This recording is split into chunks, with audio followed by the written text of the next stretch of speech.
আপনাদের হিন্দু বন্ধু আছে না? এই হিন্দুদের সাথে যখন কথা বলবেন উল্টাপাল্টা কথা না বলে এই 10টা পয়েন্ট নিয়ে আলোচনা করবেন। আপনাদের অফিসে হিন্দু কলিগ আছে না? তাদেরকে যখন ইসলামের দাওয়াত দিবেন এই 10টা পয়েন্টের আলোকে কথা বলবেন, পারা যাবে? আপনাদের এই ব্যবসা প্রতিষ্ঠানে, এই বান্টি বাজারে হিন্দু ভাইদের দোকান আছে না? পাশে যদি মুসলিম ভাইয়ের কোনো দোকান থাকে তার সাথে যখন আলাপচারিতা করবেন তখন এই 10টা পয়েন্ট নিয়ে কথা বলবেন। দেখবেন ইসলামের সৌন্দর্য দেখে সেও কালিমা পড়ে মুসলমান হয়ে গিয়েছে। কিন্তু অন্য ধর্মের এরকম অনেক বিধান আছে যেটা রুচিতে নেয় না। হিন্দু ধর্মের অনেক ভাইরা আমার আলোচনা শুনে, অনেক হিন্দু আমাদের হাতে মুসলমান হয় আলহামদুলিল্লাহ। হিন্দু ধর্মের প্রতি শ্রদ্ধা রেখেই বলছি, তাদের ধর্মে একটা বিধান আছে যে আপনি ভালো হিন্দু হতে চাইলে আপনাকে গোমূত্র পান করতে হবে, মানে গরুর পেশাব পান করতে হবে। এবং অবাক করা কাণ্ড, তারা ইন্ডিয়া থেকে এটাকে রপ্তানি করে ইউরোপ আমেরিকাতেও পাঠায়। কারণ ইউরোপ আমেরিকার যে হিন্দুরা আছে সেখানকার সুপার স্টোর থেকে, শপিং মল থেকে ওটা কিনে কিনে পান করে। আপনারা যদি বলে এই যে 1 বোতল নিয়ে আসছি গরুর পেশাব, এটা খাইলে তোর 1 কোটি টাকা দিন, খাইবেন? আমি কম তুই নিয়ে আইসিস, তুই খা, ঠিক কিনা? কারণ আমাদের রুচিতে এটা ধরে না, ইসলামটা আমাদেরকে শিখায় নাই। তো ইসলামটা হচ্ছে রুচিসম্মত ধর্ম, স্বভাব সুলভ ধর্ম। তারপর হিন্দু ধর্মে ছোট বাচ্চাদেরকে পবিত্র করতে হলে, মেধাবী করতে চাইলে গোবরের স্তূপ করে ওখানে ফেলে দিতে হয়। ওই বাচ্চা ছুটে আসবে, কান্না করবে, আবার ফেলতে হবে। ওর গা গোবর দিয়া একেবারে বিউটি পার্লারিং করে তারপরে ওর গোসল করাইলে ও খুব ভালো হয়ে যাবে, এরকম আইডিওলজি তারা বিলিভ করে। তো এটা একটা প্রাণীর মল কারো গায়ে মেখে পার্লারিং করা, এটা কি আমাদের আকলে ধরে? আমাদের ধর্মে এরকম কোনো বিধান আছে? হিন্দু ভাইরা যদি থেকে থাকো, just ponder on the news, এই বিষয়গুলোর উপর একটু থিঙ্ক করো, একটু ভাবো, চিন্তা করে দেখো।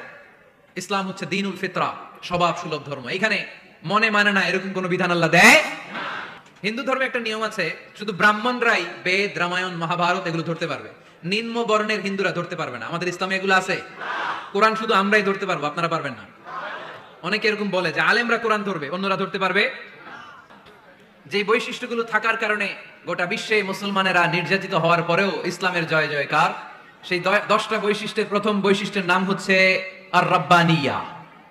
আওয়াজ করে আমার সাথে সাথে বলেন, আর রাব্বানিয়া। আবার পড়েন, আর রাব্বানিয়া। এর মানে হচ্ছে এই ধর্মটা রবের টেক কেয়ারে চলে, এটা রবের দেয়া ধর্ম, এটা মন মস্তিষ্ক প্রসূত কোনো ধর্ম। পৃথিবীর অনেক ধর্ম আছে মানুষের বানানো, ইচ্ছে মতো ধর্মগ্রন্থের মধ্যে যা মনে চায় লিখে দিছে, এরকম ধর্মগ্রন্থ আছে না নাই? কিন্তু আমাদের কোরআনের যতগুলো আয়াত, যতগুলো সূরা, এর একটা আয়াতে কেউ কোনো চেঞ্জ করতে পারছে? আমি আরবি বুঝি না, আমি বঙ্গানুবাদ করে কোরআন বুঝবো, কোরআনের দাওয়াত করবো, চিল্লা এখন ঠিক কিনা? বাল্লিগু আন্নী ওয়ালাউ আয়া। প্রত্যেকেই প্রেরণার বাণীবাহকের কাজ করতে হবে, যতটুকু জানি পৌঁছে দিব। আমি বেশি জানি তো আমি বেশি বেশি ছড়াবো। আপনি জানেন শুধু লা ইলাহা ইল্লাল্লাহ, এইটাই আপনি ছড়াই দিবেন, ঠিক কিনা? কেউ যদি বলে কোরআন পড়া যাবে না, ধরা যাবে না, এটা বুঝা পড়া আলেমদের কাজ, শুনবেন না। ক্ল্যারিটি, গোজামিল নাই, কোনো গোজামিল নাই। আমি যদি কোরআনের আয়াত ভুল পড়ি, আমরা ধরতে পারবেন না। আপনি কোরআনের আয়াত ভুল পড়ছেন, হুজুর ঠিক করে নেন, আমি ঠিক করে নেব, ঠিক কিনা? কোনো গোজামিল নাই। আল বুদুহ, জল জল সূর্যের মতো আল্লাহ ইসলামকে রেখে দিয়েছে, আলহামদুলিল্লাহ পড়েন। এই ইসলামের বিজয়কে কেউ ঠেকায় রাখতে পারবে? ইসলামের বিজয়ের অংশীদার আমরা হতে চাই, এই ইসলামকে আমরা মানতে চাই। কতক্ষণ? বুঝলা গেছি? ইসলাম মানবো কতক্ষণ? ইসলাম মানবো কোনখানে? মনে থাকবে? কথা দিলেন তো? যে আয়াত দিয়ে শুরু করেছে ওইটা দিয়ে শেষ করি। ومن يبتغ غير الإسلام دينا فلن يقبل منه وهو في الآخرة من الخاسرين। ইসলাম ছাড়া অন্য কোথাও যদি কেউ কল্যাণ তালাশ করে, ধর্ম তালাশ করে, সেটা আল্লাহ গ্রহণ করবে না। লোকটা হবে আখেরাতে হাই হাই কোম্পানির ম্যানেজার। আমরা কি হাই হাই কোম্পানির ম্যানেজার হতে চাই? ইসলামকে আমাদের জীবনের আদর্শ বানাতে চাই, ঠিক কিনা? সাইয়েদনা ওমর ফারুক বলতেন, নাহনু কওমুন আ'আজ্জানাল্লাহু বিল ইসলাম। আমরা তো এমন জাতি, যেই জাতিকে আল্লাহ তাআলা ইসলাম দিয়ে সম্মানিত করেছে।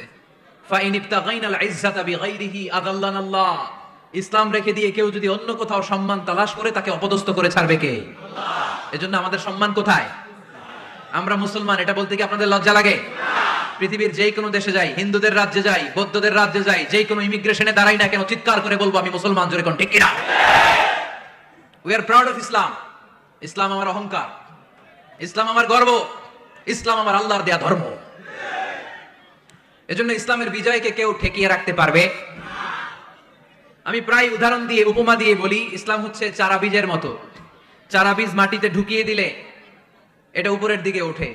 তো ইসলামকে যারা মাটিতে গেড়ে ফেলতে চায় তারা জানে না ইসলামের উপমাটা অনেকটা চারা বীজের মতো। ইসলামকে মাটিতে গেড়ে দিলে এটা কি হবে? জোরে বলেন, আরো জোরে বলেন। উপরের দিকে গর্জে উঠবে। এই যে উপমা দিছি, এটা নিয়েও আবার অনেকে ভুল ধরে, আছে না নাই? আল্লাহ নিজেই কোরআনে উপমা দিয়েছেন, মাসালুল লাযীনা ইউনফিকুনা আমওয়ালাহুম ফি সাবিলিল্লাহি কামাসালি হাব্বা। যারা আল্লাহর রাস্তায় দান করে, এই দানের উপমা হচ্ছে একটা চারা বীজের মতো। সুবহানাল্লাহ পড়েন। এই চারা বীজ থেকে 7টা শীষ বের হয়, প্রতিটা শীষে জন্ম নেয় শত শস্য দানা। আল্লাহ যারে চায় ইচ্ছা মতো রিজিক দিয়ে তার জীবনকে পূর্ণাঙ্গ করে দেয়। সুবহানাল্লাহ পড়েন। এজন্য আল্লাহ বললেন, ইসলাম হলো আমার একমাত্র মনোনীত ধর্ম। ইসলাম ছাড়া অন্য কেউ যদি সম্মান তালাশ করে, তার কাছ থেকে কিছুই আমি গ্রহণ করব না। কিয়ামতের দিন সেই লোকটা হবে হাই হাই কোম্পানির ম্যানেজার, ঠিক কি না? এজন্য আমরা একটা ধর্মকেই মানতে চাই। চিল্লায় বলেন তো, ধর্মটার নাম কি? ইসলাম ছাড়া অন্য কিছু মানি না। ইসলাম ছাড়া অন্য কিছু মানি না, মানব না।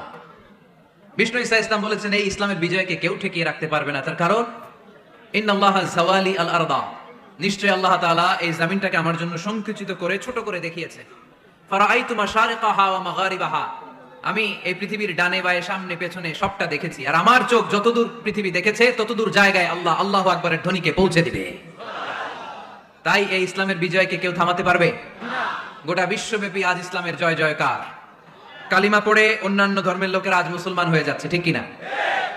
আমাদের তাফসীর মাহফিল গুলোতেও অনেক হিন্দু ভাইরা কালিমা পড়ে মুসলমান হয়, আপনারা শুনছেন? আলহামদুলিল্লাহ কবেন না? আলহামদুলিল্লাহ।